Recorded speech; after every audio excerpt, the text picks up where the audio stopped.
My name is Clara Richardson, and I'm a cardiologist at St. Mary's Hospital in New York. Every day at the hospital is a race against time, but I've never felt the pressure more than in early October 2024. It was a rainy morning when John Evans, a 65-year-old lawyer and social activist, arrived in critical condition at the emergency room. The ambulance sirens pierced through the constant noise of rain against the windows. John was rushed in, semi-conscious, showing clear signs of a heart attack. The emergency room turned into a whirlwind of action. "We need to stabilize him now," said Dr. Green, my colleague, with a tense voice. I rushed to assist him, our entire focus on saving John. Adrenaline coursed through my veins as we worked in sync. "Come on, John, stay with us," I murmured as I adjusted the monitors. We managed to stabilize him temporarily, but we knew this was just the beginning. After the initial tests, it became clear that John needed a heart transplant. His heart was severely damaged and wouldn't hold for much longer. The urgency of the situation was palpable, heightening the tension in the air. That same morning, as we dealt with John's crisis, I received a call from another hospital. They had a young mother, Sarah Collins, 30 years old, who also urgently needed a heart transplant. Sarah had 2 young children and a life story marked by resilience. An ethical dilemma began to form in my mind. 2 patients, 1 life or death decision. Reflecting on the situation, I remembered a fact that further complicated my position. Years ago, my family went through a devastating financial crisis, and it was John Evans, through his legal work, who helped us out of that difficult situation. My gratitude towards him was immense, but I knew I couldn't let that influence my medical decisions. The situation was becoming increasingly complex. As the day wore on, the pressure mounted. Media started sniffing around the story, adding to the tension. Reporters tried to pry information, and I needed to stay focused on what mattered, the health of my patients. Within the hospital, heated discussions began among the medical team about who should receive the available heart. "We need to consider John's contribution to society," argued Dr. Alan Carter, a respected veteran known for his thoughtful ethics, during an emergency meeting. "He has helped thousands through his work." Dr. Lisa Hernandez, a physician passionate about social causes, countered, "And what about Sarah's children? They need their mother. She has her whole life ahead of her." "We're not here to judge the importance of individual lives," said Dr. Green, trying to mediate. "We need to follow protocols and waiting lists." These discussions echoed in my mind as I tried to balance my professional and personal roles. I returned home exhausted, only to find more conflict. Mark, my husband, was grappling with the recent loss of his job, and our marriage was under strain. The long hours at the hospital and constant pressure were taking a toll on our relationship. "You're never here," Mark said, visibly frustrated. "Emma barely sees you, and I'm left alone dealing with everything." I tried to explain. "I'm doing my best, Mark. The situation at the hospital is critical. I can't just walk away." With restrained anger, Mark replied, "And what about us? When will you realize we're falling apart?" "I know it's tough," I responded, trying to hold back tears. "But this is my job. I need to be there." "Your job, Clara, is tearing our family apart," he said, before leaving the room, leaving me alone with my guilt. Those words echoed in my mind as I prepared for another day of impossible decisions. I knew I had to brace myself for the transplant committee meeting, where crucial choices would be made.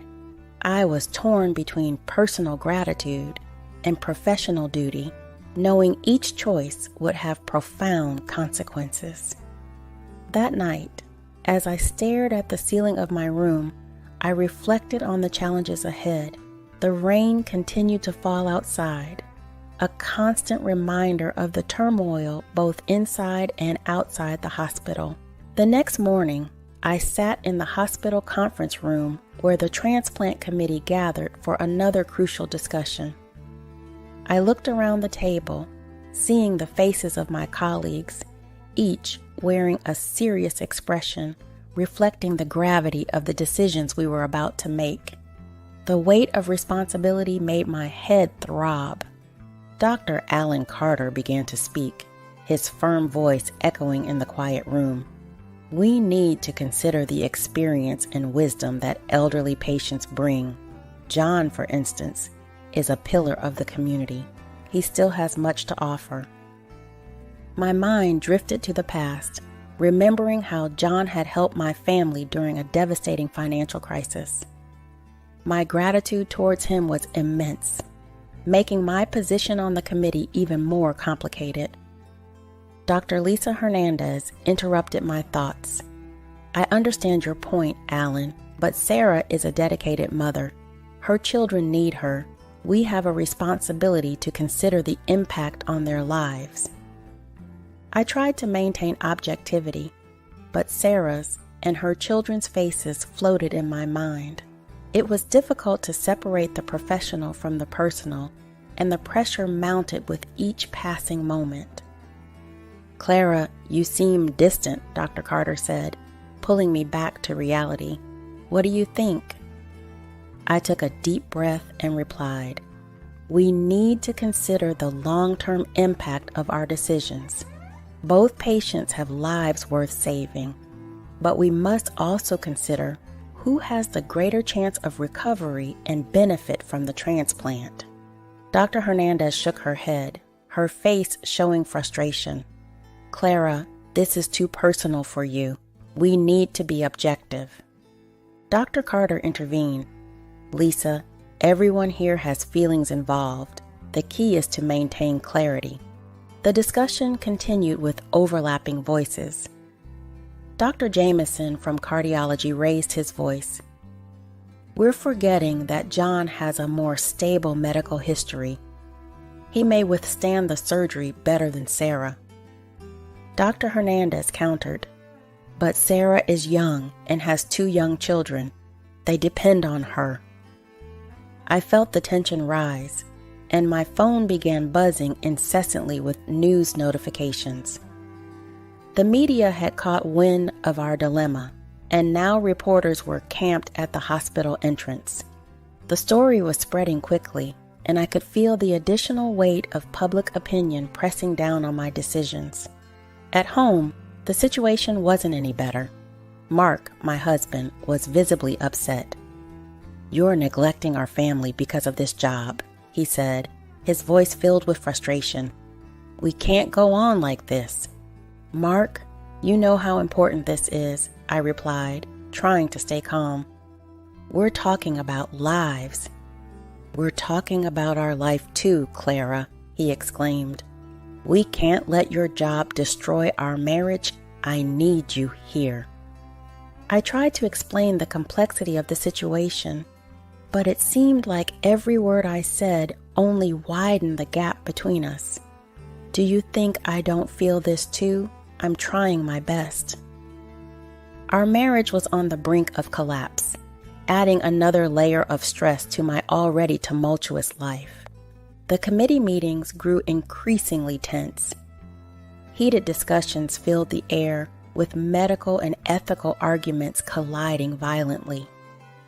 Dr. Hernandez insisted on the importance of the young mother, while Dr. Carter stood firm on John's valuable contribution. We need to make a decision soon, Dr. Hernandez said urgently. Sarah is deteriorating every day. Dr. Carter shook his head. And John isn't doing well either. Every minute counts for both. I felt torn, stretched to the limit. The work, media pressure, and the deterioration of my marriage were consuming me. Sometimes, in the silence of the night, I wondered if I could continue to bear it all. At the next committee meeting, I felt the weight of all these accumulated pressures. Dr. Carter looked directly at me. "Clara, we know this decision is difficult, but we need your input." I took a deep breath, trying to find clarity amidst the internal chaos. "We need to consider the long-term impact of our decisions," I began, feeling the words come out with difficulty. "Both patients have lives worth saving, but we must also consider who has the greater chance of recovery and benefit from the transplant." Dr. Hernandez crossed her arms, her gaze fixed on me. "Clara, I know you know John personally, but we need to be rational.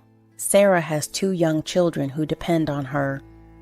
"I'm not denying that, Lisa," I replied, my voice slightly trembling. "But John also has a family and a community relying on him." Dr. Carter tried to mediate. "We need a decision based on data and protocols, not just emotions." Suddenly, my phone rang.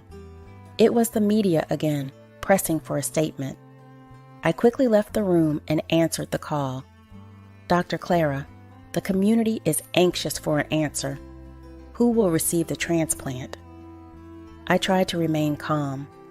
"We're working diligently to make the best possible decision," I said, my voice steady, despite the storm within me. "We understand the gravity of the situation and ask for patience and understanding." When I returned to the meeting, all eyes were on me. "We need to decide," Dr. Carter said, his voice determined. "We can't delay any longer." With a heavy sigh, I looked at my colleagues, feeling the gravity of the moment. "Let's do what's right," I finally said, my voice echoing in the quiet room. And with that, we knew the decision was imminent, each of us carrying the weight of our choices. I was at the hospital when my phone rang. It was Mark. His voice sounded desperate. "Clara, Emma has a high fever and I can't calm her down. What should I do?" Fear gripped me. "Have you tried giving her fever medicine?" I asked, trying to stay calm. "Yes, but it's not working. She keeps crying," he replied, frustration evident in his voice. My heart sank.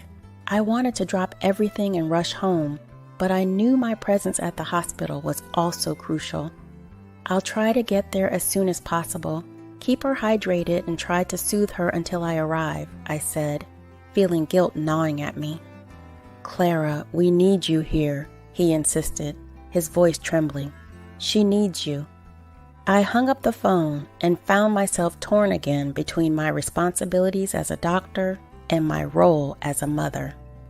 Sleepless nights, pondering over the transplant decision, and now worrying about Emma left my mind in turmoil.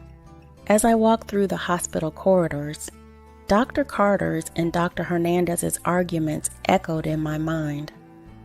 John's experience and wisdom versus young mother Sarah, whose children depended on her.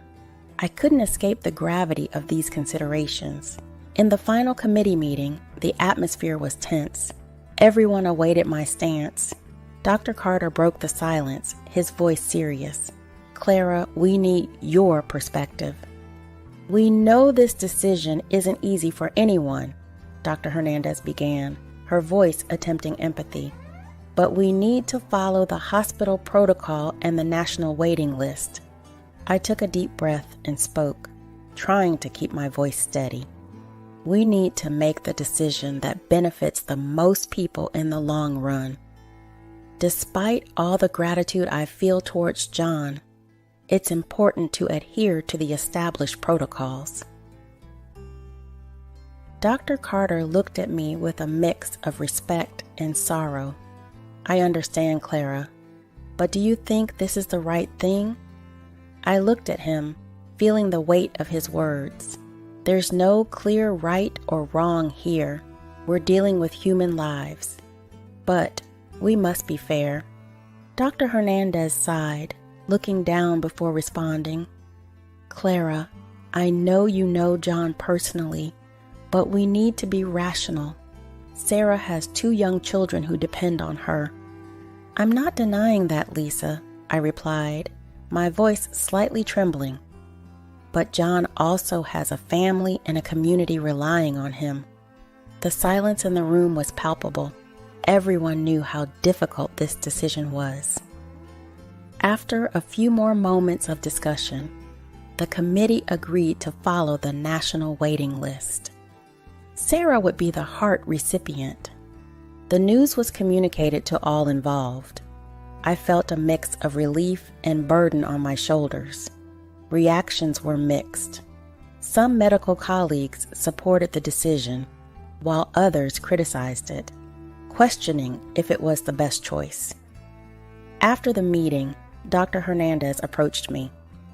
Clara, I know this decision was incredibly difficult for you. I just wanted you to know that I respect your courage. Thank you, Lisa, I replied, trying to hold back tears. I just hope it was the right decision. Shortly after, news of John's death arrived. He didn't survive the wait. I received the news while still at the hospital. It hit me hard, as if I had lost a family member. Guilt and sadness overwhelmed me. I sat in my office, staring at the wall, reflecting on the loss. The media, as always, didn't make it easier. Headlines about the controversial decision and John's preventable death were everywhere. Criticism and support came from all sides. Mark called again. "How are you?" he asked, his voice softer this time. "I'm dealing with it," I replied, my voice choked up. "John didn't make it." "I'm so sorry, Clara," he said, and for the first time in a long time, I felt he understood the depth of my pain. I should have done something differently, I confessed, tears starting to fall. "You did what you thought was best," he said, trying to comfort me. "No one can predict these things." "I know, but the guilt is inevitable," I replied, my voice faltering. "I failed him." "Clara, you did what you could. You're only human," he said, and I found some comfort in his words. The following days were a blur of interviews, statements, and attempts to justify the decision. I faced harsh criticism, but also received words of support from colleagues and even strangers. Dr. Carter approached me, his face serious. "Clara, we need to learn from this. Every decision we make has a huge impact." "I know, Alan, and this will never leave me," I replied, feeling the weight of responsibility. As I walked through the hospital corridors, I felt a deep sadness. John didn't survive, and this loss would stay with me forever. But I knew I had to continue, for my family and for the patients who still needed me. Days later, I sat in the worn leather chair of the conference room, feeling the weight of accusatory stares around me. The hospital's ethics committee consisted of familiar faces, but at that moment, they seemed like strangers, cold and distant. Sarah and John's case had strained my relationship with the hospital administration, and now they were accusing me of a medical error in an old case, strategically resurrected after the recent turmoil. "Dr. Clara, could you explain to us the decision made in the case of patient Collins?" Dr. Hendricks' voice was dry and inquisitive. I took a deep breath, trying to stay calm. At that time, based on the available information and the critical condition of the patient, the decision to administer medication X was the most appropriate. I acted according to established protocols and consulted the multidisciplinary team. But there was a communication failure that resulted in the incorrect dosage being administered, correct? Dr. Lawrence, always incisive, asked. Mrs. Collins was in a critical state, and the dosage was adjusted according to her condition. Unfortunately, there was an adverse reaction that couldn't have been predicted, I explained, feeling cold sweat trickle down my back. You are aware that this decision could have been fatal? Dr. Hendricks pressed, his eyes fixed on me with a chilling intensity. Yes, I am aware, I replied, my voice almost faltering. But at that moment, I believed it was the best option available. The accusatory glances continued. It was clear they weren't just there to seek the truth, but to find a scapegoat. I felt a shadow of persecution hanging over me. After hours of interrogation, I left the room exhausted, my mind swirling with doubts and suspicions. I arrived at the small, lonely apartment near the hospital. Mark and I had decided to temporarily separate. He stayed in the large house while I chose the refuge close to work, symbolizing my emotional isolation. The distance between us was both physical and emotional. We needed time to reflect on our marriage and priorities. One night, as I entered the empty apartment, loneliness engulfed me. I called Mark. We need help. I can't do this alone, I confessed, my voice trembling. I agree, he replied, his voice laden with weariness. Let's seek couples therapy. The next day, we sat in the therapist's office. Dr. Emily looked at us with a welcoming gaze. Let's start from the beginning. What brought you here? Mark looked at me, waiting for me to speak first. I feel like we're growing further apart. Work has consumed our lives, and we've forgotten how to connect, I began. It's been hard to balance everything, Mark added, squeezing my hand. We want to find a way back to each other. I began volunteering at a mental health clinic. It was a different environment from the hospital, but equally challenging. Dealing with patients facing deep internal struggles helped me confront my own demons. I met Anna, a young woman battling depression. Her words resonated with me. Sometimes the biggest battle is with ourselves, she said with a distant look. I understand completely, I replied, holding her hand, but there's always hope and help. In one of our sessions, Anna shared more about her life. I lost my brother to suicide. Since then, I feel like I'm falling into the same abyss. I'm sorry for your loss, I said sincerely. The pain never completely goes away, but we can learn to live with it and find new reasons to move forward. The couples therapy sessions with Mark began to make a difference. We felt a renewed connection, as if we were rediscovering each other. We need to balance our lives, he said during a session. Our careers are important, but they can't be everything. I agree, I said, feeling a wave of relief. I don't want to lose you. Let's work on this together. We decided to adopt a more balanced approach to our careers and family life. The days of separation gave way to a new phase of reconciliation and mutual understanding. During one of our therapy nights, Mark confessed, I felt so alone without you. I didn't realize how much I needed us until we grew apart. I missed you too, I admitted, tears welling up in my eyes. Let's make this work together. In my reflections, I realized the fragility of life and the complexity of ethical decisions in medicine. The journey I faced taught me the importance of taking care of myself so I could care for others. The experience shaped me, forcing me to grow and confront my vulnerabilities. And above all, it showed me that even in adversity, there's always an opportunity to start anew. But I was mistaken if I thought everything was resolved. Sarah emerged from surgery with a new lease on life. and witnessing her recovery unfold was like witnessing a miracle blossoming before our eyes. Each passing day, she grew stronger.